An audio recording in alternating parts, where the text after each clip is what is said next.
පින්වත් නායක මාහිමිපාණන් වහන්සේගෙන් මම අහන්න කැමති මේ නිර්මල බුදුදහමක් අපිට එදත් තිබුණා අදත් තිබෙනවා අනාගතයේත් පැවතෙනවා. මේ නිර්මල බුදුදහම යම් ආකාරයකින් විකෘති වුණේ අතීතයේද මේ වර්තමානයේද කියන මේ පැනයට මම සර්වසාධාරණ අදහසක් පිළිතුරක් මේ ලෝකවාසී ජනී ජනයාගේ හිතසුව පිණිස මම නායක මාහිමිපාණන් වහන්සේගෙන් බලාපොරොත්තු වෙනවා. නායක මාහිමිපාණන් වහන්ස.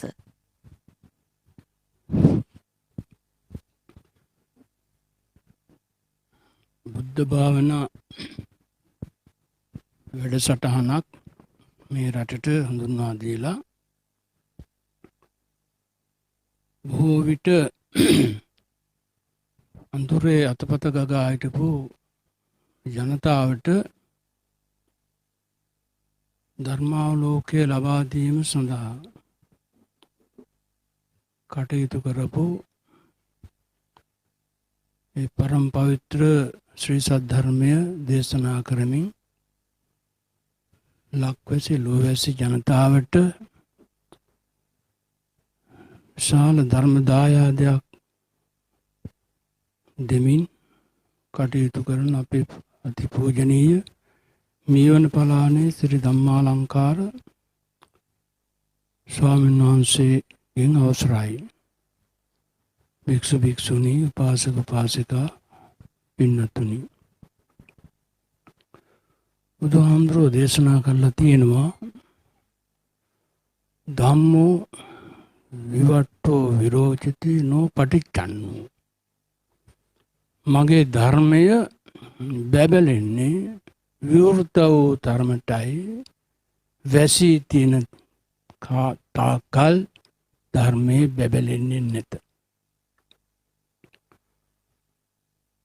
අවුරුදු 1800ක් පමණ මේ පරම පවිත්‍ර ශ්‍රී සද්ධර්මය වැසී තිබිලා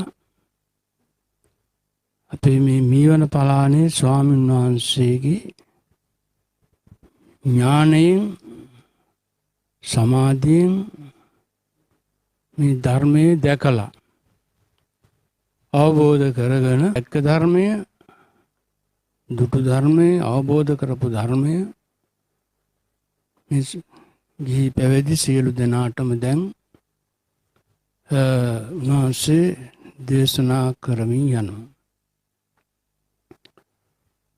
බාධක තියෙනවා. හොඳ දෙයක් රටට දෙන්න යනකොට ඒ හොඳ දෙය වටහා ගන්න බැරි විශාල පිරිසක් ඒකට එරෙහි වෙනවා. එදත් එහෙමයි අදත් එහෙමයි.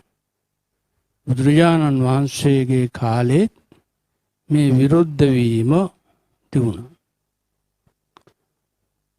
බුදුහාමුදුරුවන්ටත් බැරි වුණා මේ දුස්සීලෝහි බහුජ්ජනෝ, බොහෝ දෙනා දුස්සීලයි කියලා බුදුහාමුදුරුවෝ දේශනා කළේ දැක්කේ. ඒ දුසිල් මහණුන් සහ දුසිල් ගිහි අය එදත් හිටියා අදත් ඉන්නවා. ඒගොල්ල හදන්න බෑ අපිට. ඒගොල්ල යන පාර වෙනයි, අපි යන පාර වෙනයි. අඤ්ඤාහි ලාභෝපනිසා අඤ්ඤා නිබ්බාන ගාමිනී. ලාභ උපදවන මාර්ගය එකක්, නිවන් සඳහා යන මාර්ගය එකක්. මේ දෙකම පටලවාගෙන අද බොහෝ දෙනා කටයුතු කරන අතර නිවන ආරමුණු කරගෙන මේ විදිහේ ඊටාම පිරිසිදු භාවනා වැඩසටහනක් අපේ රටේ මේ ලංකාවේ මේ මීරිගම පරම නිබ්බාන බෞද්ධ ආයතනයේ භාවනා මධ්‍යස්ථානයේ දැන් ආරම්භ කරලා විශාල පිරිසකට නිවන් මාර්ගයේ වෘත කරලා තියෙනවා. අපිට ලොකු සන්තෝෂයක්. මම පැවිදි වුණේ 1955. ඒ මහාන වෙන වෙලාවේදී මම ප්‍රකාශයක් කළා මාව මහාන කරපු ඒ ගුරු උපාධ්‍යයන් වහන්සේලා ඉදිරියේ සබ්බ දුක්ඛ නිස්සරණ නිබ්බාන සච්චි කරණත්තාය ඉමං කාසාවං ගහිත්වා පබ්බාජේත මම් භන්තේ අනුකම්පං උපාදාය. ස්වාමීනි මට අනුකම්පා කරලා සියලු දුකින් නිදහස් වීම සඳහා මේ සිවුරු අරගෙන මාව පැවිදි කරන්න. ඒ ප්‍රකාශයේ අරුත මට වැටහුණේ වයස 69 දී. ඒ අදහස ක්‍රියාත්මක කරලා දැන් අවුරුදු 3-4ක් වෙනවා. මා සතුව තිබුණා පන්සල් 5-6ක් සියල්ල ගෝල බාලයන්ට සහ දායකයන්ට දීලා භාවනාවට යොමු වුණා. ඉතින් මම කායික මානසික දෙකෙන්ම වැටිලා හිටියේ රෝගාබාධයෙන්. භාවනාවට ආවට පස්සේ දැන් මම නිරෝගිමත් වුණා එක්තරා දුරකට. දිනපතාම බෙහෙත් බිවී හිටියේ. බෙහෙත් නවත්වලා මම ධර්මයේ නැමැති ඖෂධය පාවිච්චි කළා. භාවනාවට ආවට පස්සේ 3-4 මාසයක් ගත වෙනකොට මගේ කායික රෝග සහ මානසික රෝග බොහෝ දුරට සුවපත් වුණා. බෙහෙත් ගැනීමට මාසිකව ගියා, ක්ලිනික් ගියා. ඒවා සියල්ලක්ම මම නතර කළා. වෛද්‍යවරයෙක් ළඟට ගිහිල්ලා මම චෙකප් එකක් කළා. දැන් මට කොහොමද කියලා. ඒ වෛද්‍යවරයා හොඳට පරීක්ෂා කරලා බලලා ස්වාමීනි නායක හාමුදුරුවනි ඔබ වහන්සේ දැන් තාම නිරෝගිමත්. හරියට අවුරුදු 20ක විතර තරුණයෙක්ගේ ලේ ගමන වාගේ ඔබ වහන්සේගේ සියලු කටයුතු හොඳට වැඩ කරනවා. මම බයින් හිටියේ කොලෙස්ටරෝල් ප්‍රෙෂර් මේ මහ රටේ නැති අසනීප හදාගෙන ඒවට බෙහෙත් බිබී හිටියේ. අර වචනේ ඇහුණාට පස්සේ මට පුදුම සතුටක්. කොයි වෙලාවේ අතුරු අන්තරා වෙයිද, අතුරු ආබාධ ඇති වෙයිද, ඔය ඉංග්‍රීසි බෙහෙත් දෙදි බොනකොට එහෙම වෙනවා. නතර කළා බෙහෙත්. දැන් අවුරුදු 4-5ක් ක්ලිනික් යන්නෙත් නෑ, බෙහෙත් බොන්නෙත් නෑ. ධම්මෝසද සමන්නත්ති බුදුහාමුදුරුවෝ දේශනා කළානේ. ධර්මයේ තරම් වටිනා ඖෂධයක් නැත. ඒ ධර්මයේ මම පාවිච්චි කළා හරියට. ඒ නිසා මේ නිරෝගී භාවය සැනසෙල්ල සතුට මට ලැබුණා. ඉතින් එයින් මන් අතර උනේ නෑ ලංකාවේ සියලුම භාවනා මධ්‍යස්ථාන කරා ගිහිල්ලා අපේ ස්වාමීන් වහන්සේ විමලරතන හාමුදුරුවොත් එක්ක එතන ඉන්නේ ස්වාමීන් වහන්සේලා කම්මට්ටානාචාර්ය ස්වාමීන් වහන්සේලා මුණ ගැහිලා උපදෙස් ලබා ගත්තා භාවනාව පිළිබඳව. ගිය සියලු තැන්වල තිබුණේ අනර්ය භාවනාව.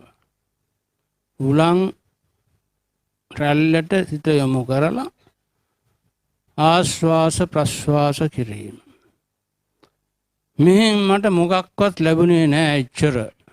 ওই කායික මානසික නිරෝගී භාවයට ලැබුණට ධර්මාවබෝධයක් පිළිබඳව මාර්ගඵලයක් ලබා ගන්න ඕනයි කියන හැඟීමෙන් සියල්ල අතහැරලා ගිය මට ඒක ලැබුණේ නෑ. ඉන්දියාවේ නම් මේ ඇති කියලා මම ඉන්දියාවේ ගියා.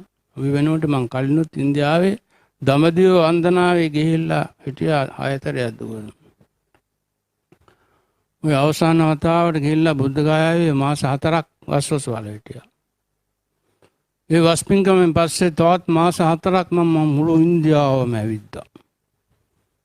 ඒ බුදුහාමුදුරුවන්ගේ වාසස්ථානේ බුදුහාමුදුරුවෝ වැඩ හිටපු ස්ථානයක් හෝ මේ නියම භාවනාවක් දෙන මාර්ගඵලලාභීන් ඉන්නවද කොහෙද කියලා මේ හොයමින් ඇවිද්දේ. හිමාලය ළඟටත් ගියා.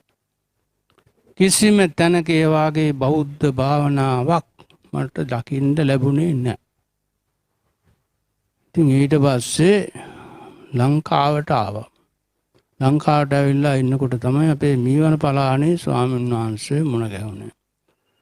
උන්වහන්සේගේ දේශනාවල් අනිත්වට වඩා වෙනස්. උන්වහන්සේගේ භාවනා බණ භාවනාව.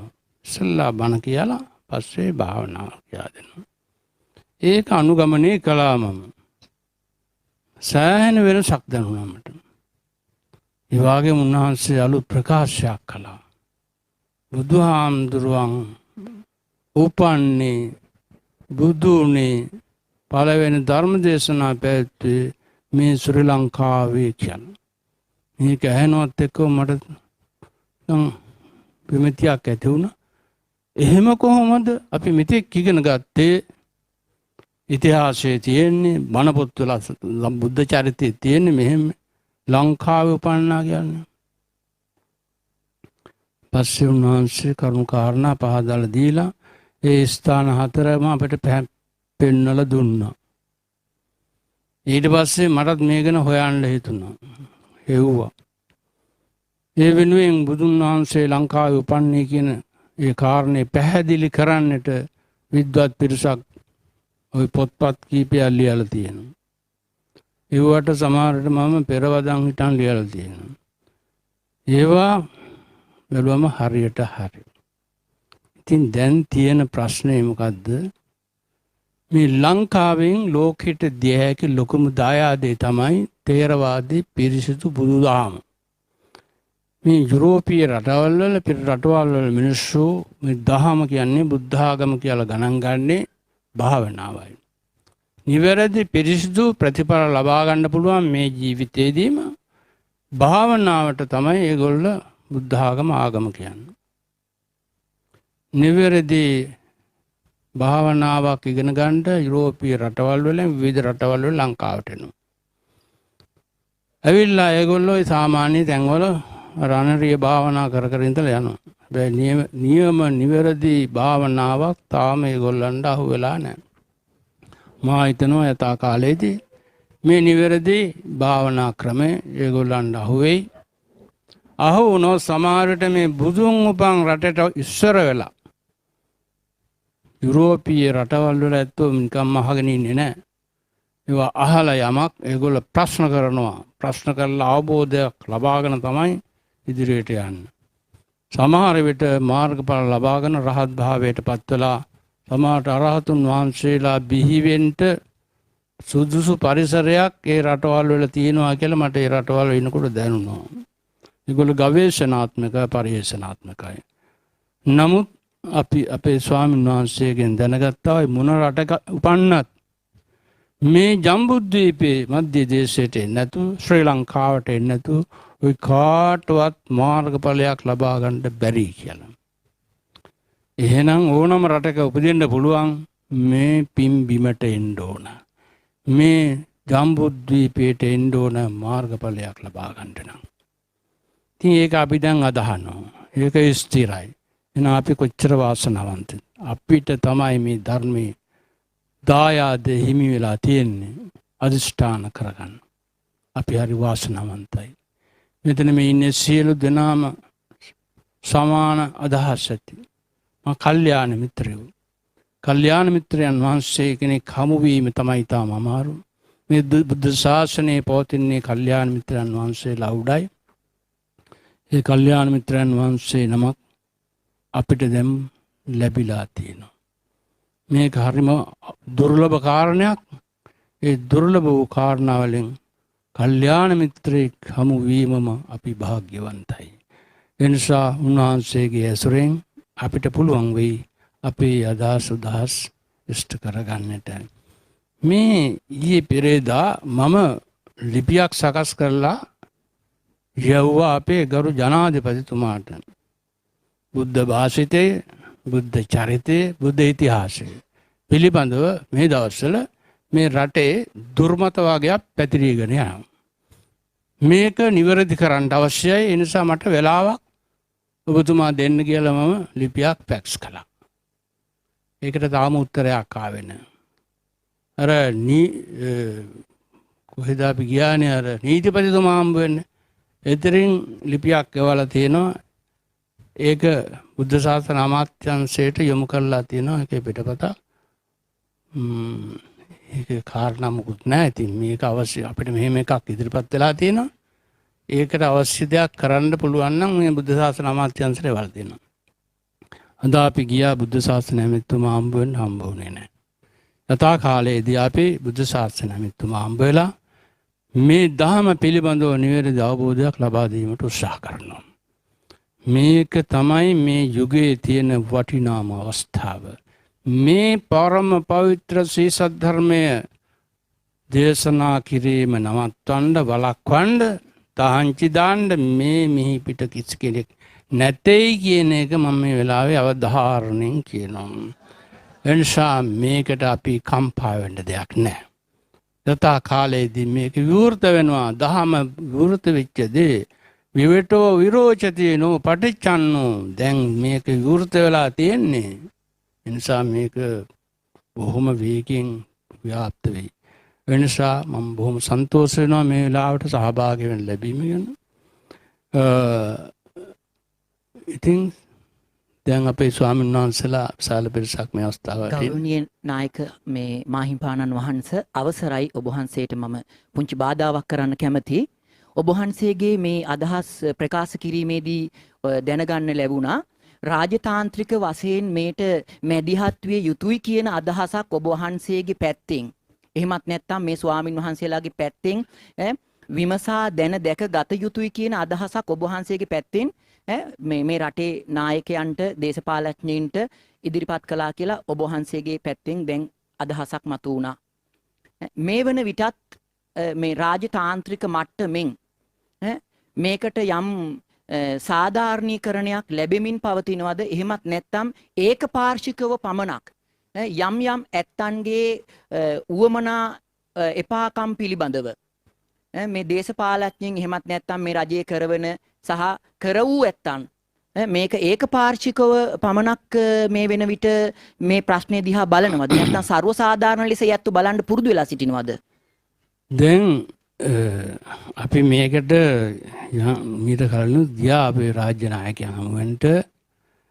නමුත් මේ සියලු දෙනාම ගිහි පැවිදි නායක අනුනායක සියලු දෙනාම ඉන්නේ සම්මුතියේ. සම්මුතියේ ඉන්න අයට මේ දහම තේරුම් ගන්න එච්චර ලේසි නෑ. ඒගොල්ලෝ සියලු දෙනා දකින්නේ මේක වැරදි අර්ථකථනයක් කියලා. දැන් මේක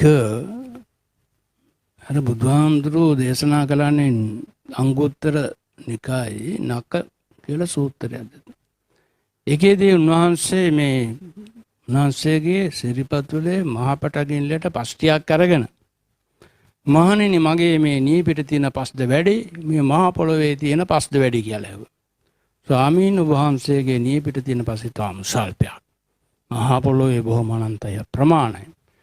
එහෙනම් මහණෙනි තේරුම් ගන්න මේ මිහි පිට ඉපදිලා මරණ වෙලාවේදී සුගතිගාමි වෙන්නේ මාර්ගඵලයකට වාගේපත් වෙන්නේ මගේ මේ නිය පිට තියෙන පස් ටික වාගේ තාම ස්වල්පයක්. අනිත් සියලු දෙනාම සතර අපායේ උපදින්නේ කියලා බුදුරජාණන් වහන්සේ ඒ අවස්ථාව දේශනා කළා තියෙනවා. අදත් අපිට කියන්න තියෙන්නේ ඕකයි. මේ සියලු දෙනා නිවන් දක්වන්න බෑ. මේ නිවන් දකින්නේ මං හිතන හැටියට මේ පරම පවිත්‍ර ධර්ම දේශනාවට සවන් දෙන මේ බුද්ධ භාවනාවට සහභාගී වෙලා ඉන්න මේ පිරිස ටික විතරයි කියලා මට හිතෙනවා. එනිසා මේ හැමෝම නිවන් දක්වන්න අපිට ඕනාකමකුත් නැහැ, පුළුවන්කමකුත් නැහැ. එනිසා කොහොම නමුත් ටික කාලයකදී මේක විවෘත වෙන්න ඕන. ඒක ධර්මතාවයෙන් විවෘත වෙනවා. මේ සියලු බාධක නැති වෙලා මේ ධර්මයේ තමයි අනාගතයේදී මම හිතන්නේ සියලු දෙනාගේ සිත්සතන් සනසන්ට පුළුවන් එකම ධර්ම ප්‍රවාහය මේ පරම පවිත්‍ර ශ්‍රී සද්ධර්මයේ කියලා මම විශ්වාස කරනවා. නායක හාමුදුරන් වහන්සේ ඒ වගේම අපි යම් මගඵලයක් ලබන්නට පුළුවන් ලැබූ අය මෙතන ඉන්නට පුළුවන්. අරිහත් සුවය විඳින්නට පුළුවන්. ඒ කියන්නේ සංසාර ණය ගනුදෙනු වලින් මිදී නිදහස්ව පරම නිබ්බාන සුවයම අත්පත් කරගන්නට පුළුවන්. අද සමාජය නවීකරණය වීම සමගම නායක හාමුදුරන් වහන්සේ මට සමා වෙන්න ඕනි මේ වගේ ප්‍රශ්නයක් මම යොමු කරනවට අද බොහෝ දෙනෙක් සහතික කෑල්ලකට පමණක් සීමා වෙලා ඒ සහතිකයේ මත යැපෙන තත්වයකට අදපත් වෙලා තිබෙනවා. අපිට යම් මගපලක් ලැබුවා කියලා එහෙමත් නැත්නම් එදා ගෞතම බුදු පියාණන් වහන්සේගේ පරම පවිත්‍ර සිරි සද්ධර්ම එදා අතීතයේ අනුගමනය කළ අපි උදාහරණයක් ලෙස ගත්තොත් අඤ්ඤා කොණ්ඩඤ්ඤ ඒ වගේම සාරිපුත්ත මොග්ගල්ලාන මහා මේ ප්‍රඥානන් වහන්සේලා පවා මේ මගපල ලැබුවා.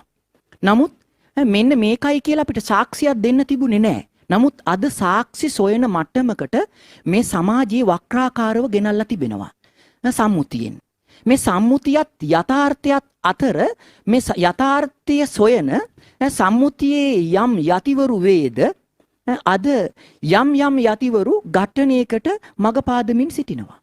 මම දකින විදිහට ඇත්තටම මේ උතුම් මේ පරම පවිත්‍ර සිරි සද්ධර්මයේ තුල යම් මගක් ඵලයක් ලැබීම ඒක ඒ ඇත්තන්ට පොදුයි ඒ ඇත්තන්ට පුද්ගලිකයි. මේ පිළිබඳව යම් අදහසක් නායක මාහිමිපාණන් වහන්සේ දැන් හරිනම් මේ අලුත් දහමක් නෙවෙයි මේක තමයි බුදුන් වහන්සේ දේශනා කළ නියම පරම්පවිත්‍ර ශ්‍රී සද්ධර්මය. මේක වටා ඒක රාශී වෙනවා මිසක් මේක නැති භංගස්ථාන කරන්නෝ මේවා විවේචනය කරන්න යනවා නම් ඒක ධර්මයට ශාසනයට කරන්න බරපතල හානියක්. එනිසා මේ අර